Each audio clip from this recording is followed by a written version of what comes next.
Another day, another basketball stories na naman ang pagkikwentuhan natin. At ngayon nga yung pag-usapan natin ang balitang gusto na nga daw ni Kyrie Irving na maglaro sa Australia. At ang balitang trade ni Walker Kessler sa Golden State Warriors. Ibinulgar na nga ng Dallas Mavericks na maliit na lamang nga daw ang tsansa na makapaglaro pa next season si Kyrie Irving sa kanilang lineup matapos siyang magtamo ng ACL injury last season.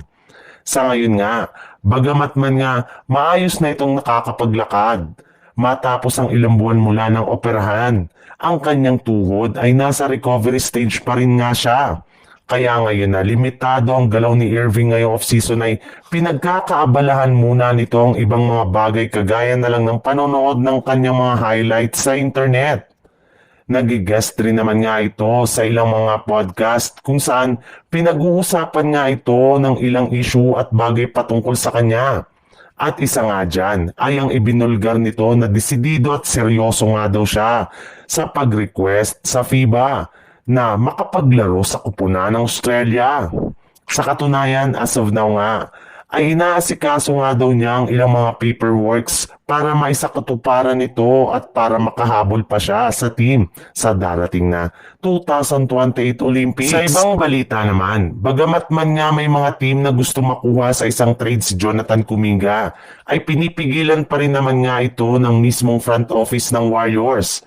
Nagmamatigas pa rin naman nga ang kanilang general manager na si Mike Dunleavy sa kanilang desisyon na panatilihin si Kuminga. Dinedemand na nga nila ang batang player na kunin na nito ang kanyang bagong contract extension o kung hindi ang kanyang natitirang qualifying offer sa team.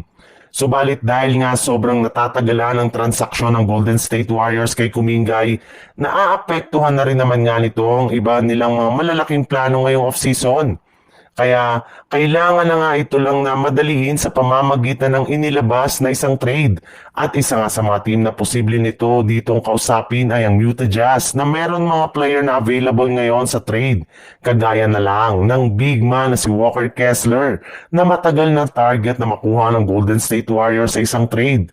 Kaya kung pumayag nga ang Jazz sa trade ni na Kessler at Kuminga ay maaari nga na maisakatuparan na ito agad-agad sa mga susunod na araw.